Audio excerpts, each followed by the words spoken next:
Hello, welcome back.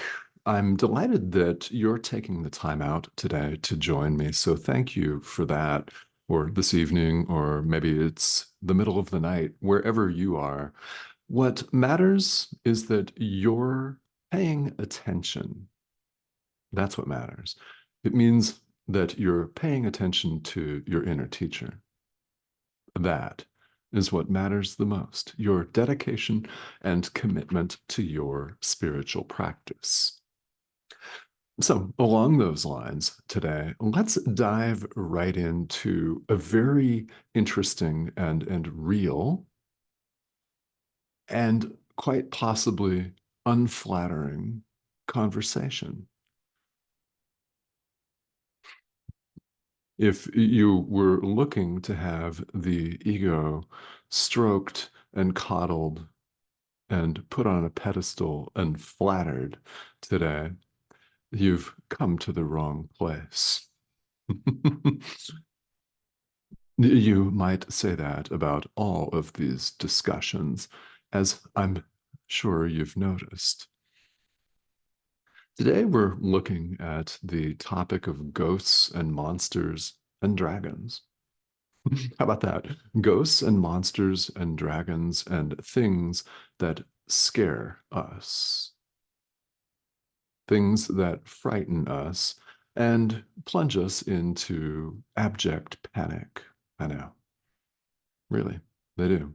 Abject panic, discomfort, fear, and terror, existential terror.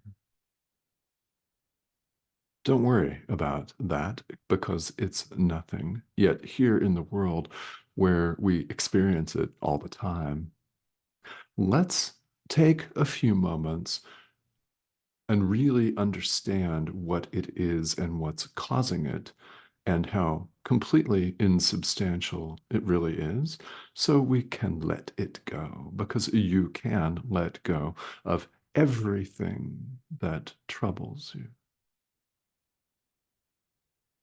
Every last little thing that causes you even the slightest bit of discomfort.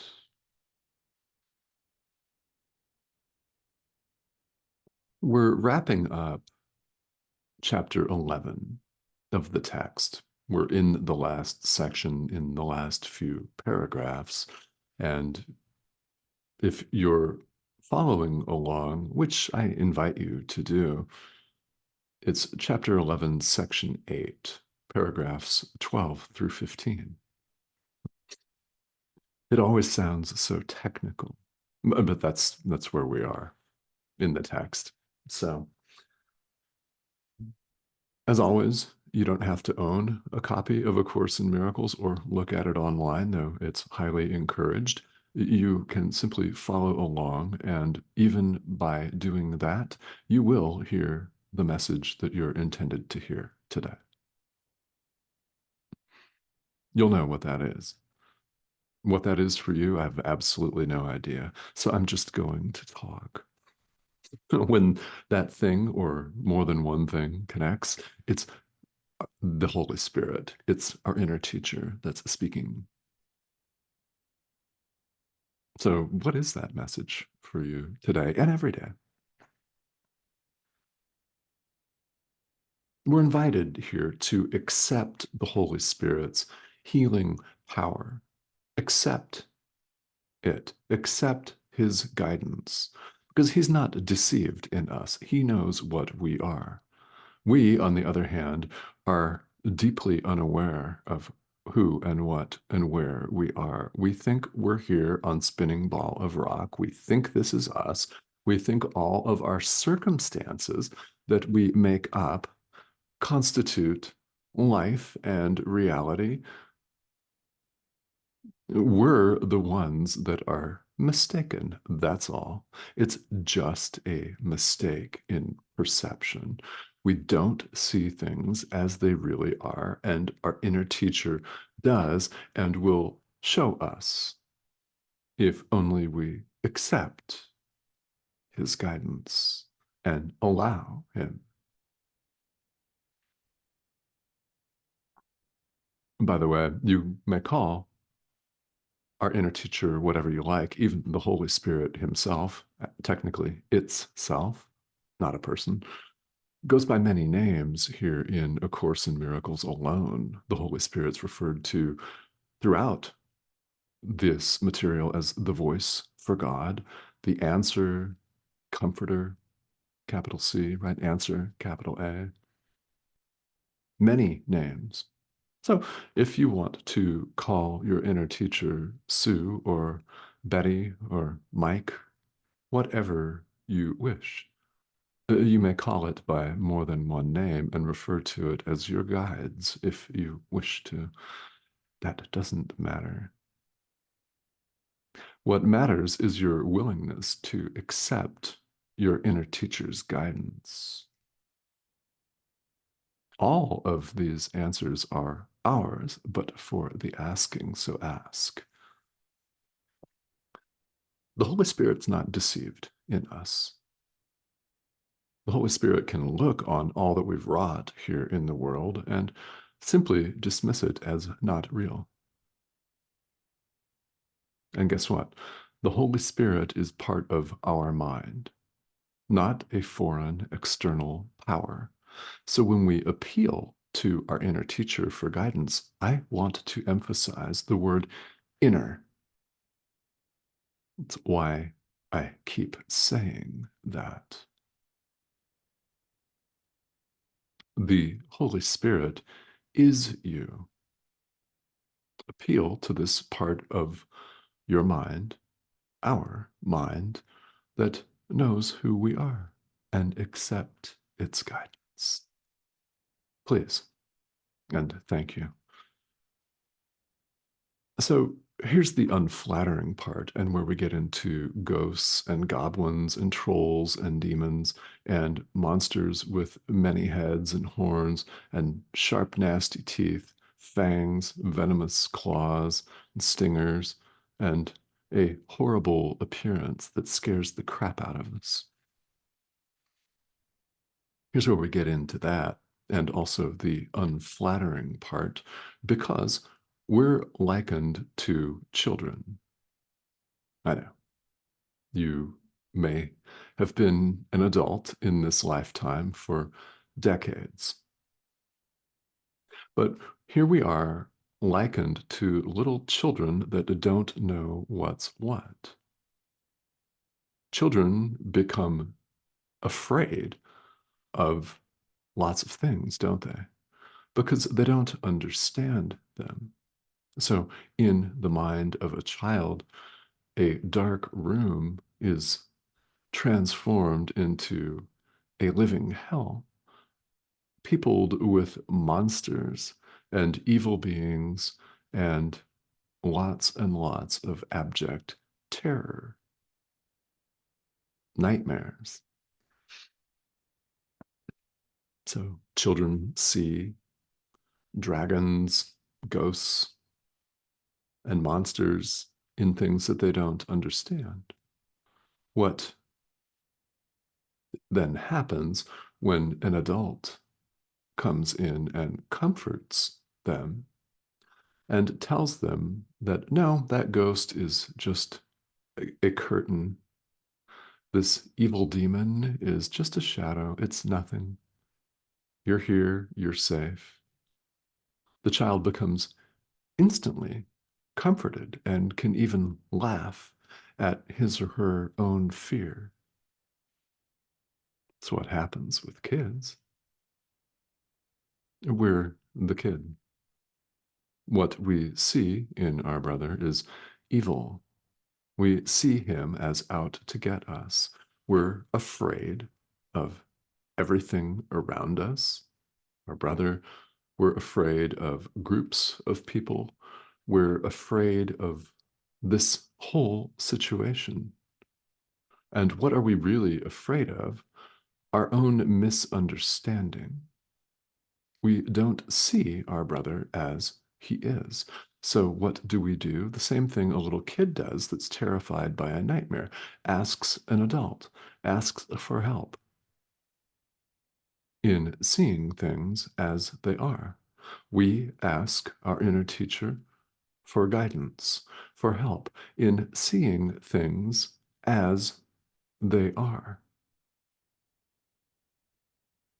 Our inner teacher will help us, but we've got to ask and be open to it because our inner teacher won't force. If you're terrified that these ideas will be forced upon you, please rest assured they will not. They're not being forced upon you now. You're welcome to deny them as much as you want to, for as long as you want to, including for the duration of this lifetime, if you want to. It's up to you. The Holy Spirit does not force. He simply waits for your willingness to accept his guidance. So why delay?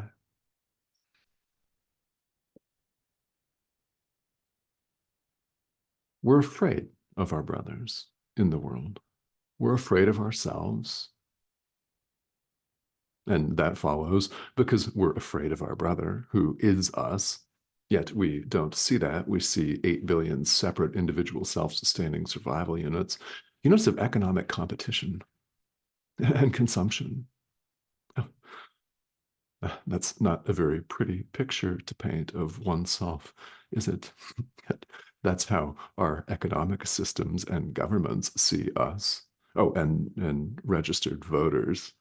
Pick me, consumer, economic productivity unit.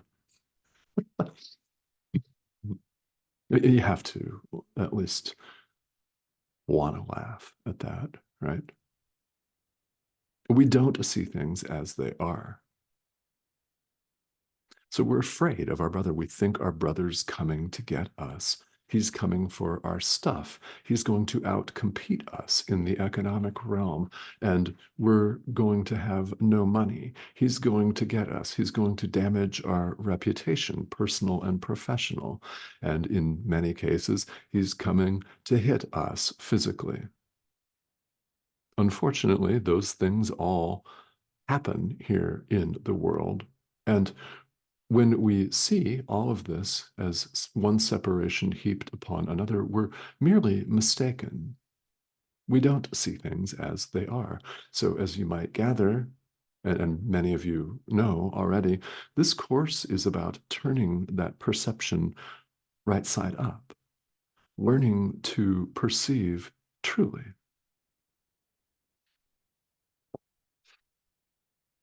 So we ask the Holy Spirit who our brother is. We ask the Holy Spirit who we are, and we accept the answer. That's what we do. We're invited to do just this, to lean on our inner teacher for guidance. Ask. You will be given the answer, but first you must ask. No asking, no answer. I mean, that sounds perfectly obvious. These ideas are extremely simple, in fact. We're the ones that introduce all of the complications ourselves, and we're the ones that convince ourselves, wrongly, of course, that this is hard, that this course is so hard. It's not impossible. We don't give ourselves nearly enough credit. We're so conditioned to think that things are complicated and a struggle that we spout phrases like, the struggle is real. No, it's not real. It's illusion. What struggle? There is no one to struggle against. There is no separation of any kind. You don't have an opponent. All of these opponents that we've made are just fabrications of our mind. There is only perfect oneness. So the more we entertain these ideas, the better. And fear lies not in reality. Reality is completely devoid of fear. Fear is unknown. There is only perfect oneness. There's no separate thing or no separate other to fear. Fear is impossible.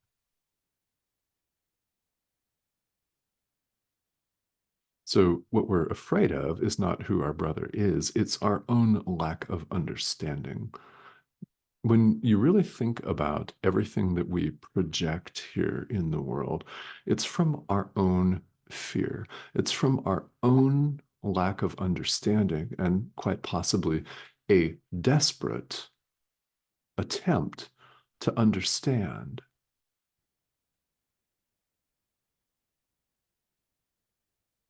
So we lash out, we criticize, we blame. What we're really afraid of is our lack of understanding.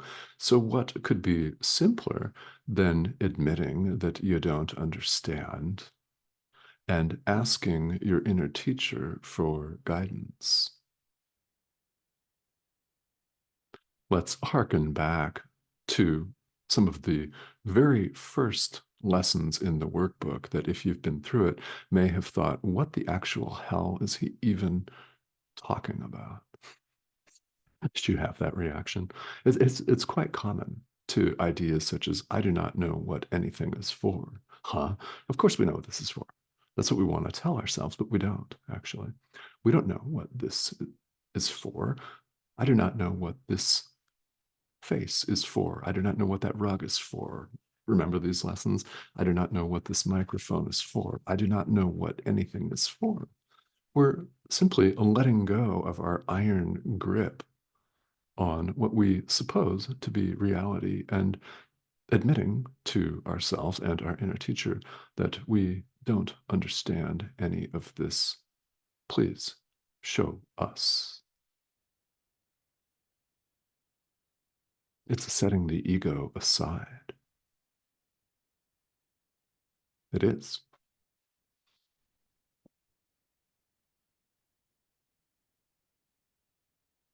It's our lack of understanding that makes us afraid.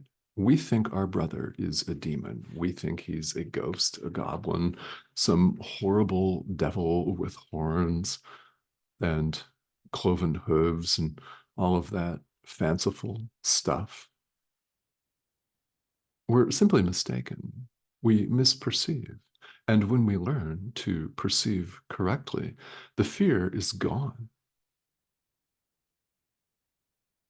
It dissipates and goes away with each act of love, with each act of true forgiveness. It goes away. So we ask the Holy Spirit, we ask our inner teacher to show us what our brother is, to tell us what he is, to show us who we are. We ask and we accept this guidance, which is always there, but for the asking, we have only to ask. So, do you choose to ask today? That's the question for you. It's the question for me. It's the question for each and every one of us. So, what is the answer for you? Because we don't have to see our brother as an evil monster. When we see our brother as an evil monster, we're misperceiving. And what we fail to understand in that moment is that we're seeing ourselves as an evil monster, as the devil with horns and cloven hooves and fangs, and a really slimy, evil countenance, ready to deceive or something. And we get real creative with this, don't we?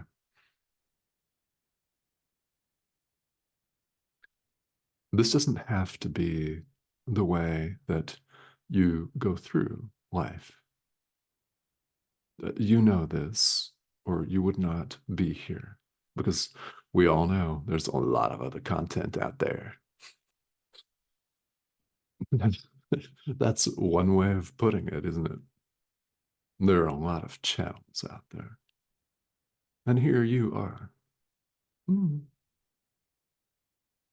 excellent. I invite you to stick around because you don't have to see your brother as evil. You don't have to see him as an evil monster. You don't have to see yourself as evil.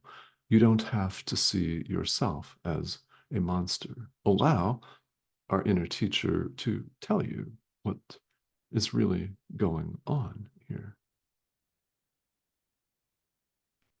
So, in many places in world spirituality, we're invited to come at our entire experience with a childlike mind, to be as little children, to have what in Zen Buddhism we refer to as a beginner's mind.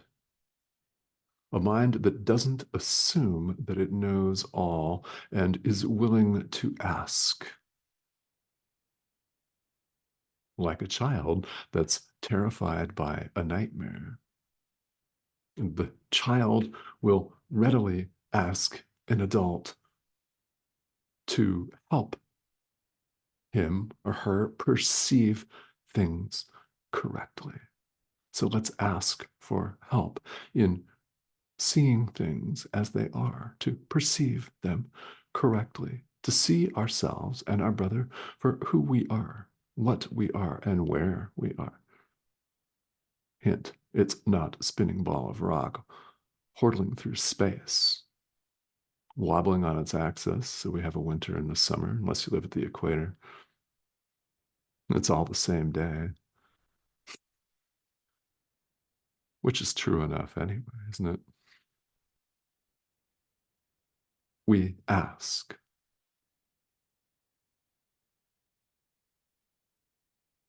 And the question for each and every one of us is, are we willing to ask? Now let's take the opportunity today to learn the truth about ourselves from the Holy Spirit. Yes, just that.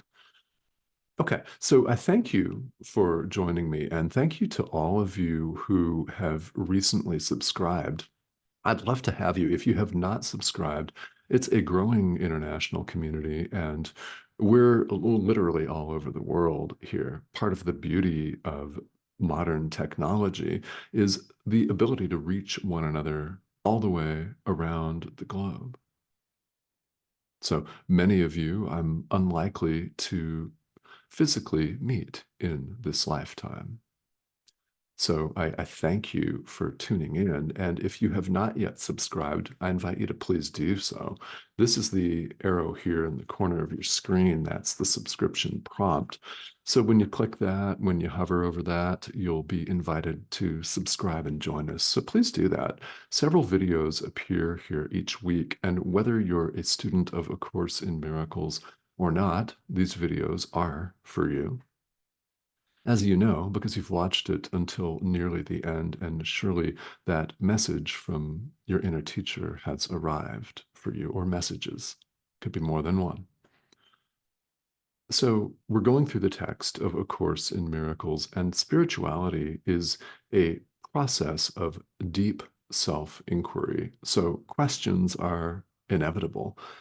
Feel welcome to leave them in the comments here if you've got them. There have been a number of really excellent questions about A Course in Miracles, about the spiritual path in general. These videos are for all experience levels. You don't have to be a course student, and if you are, and many of you are, it doesn't make any difference if you've just begun or whether you've been doing this for 30 plus years. Makes no difference at all.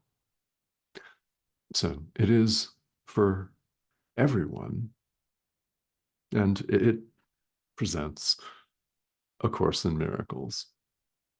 So you deserve nothing less than the meaning of what this actually says, what it means, and what it involves for you, which is accepting the guidance of our inner teacher in its simplicity and certainty and chill calmness. Because the Holy Spirit's not in a hurry. He's not pressured. He doesn't have a calendar full of appointments and a social media account or six to manage. So let's lean into our inner teacher's guidance today and every day. All right. Thank you for tuning in here. And well, my Zoom's doing the same thing it did the other day. It's spinning. I actually can't shut this off. Gosh, that's the Holy Spirit saying, wait a minute, what else do people need to hear today? How about thank you, as always, for your dedication and commitment to your practice. That's the highest, best offering you could ever make. Anyone, anywhere. There's no close second. So for that, I thank you, and I will see you soon.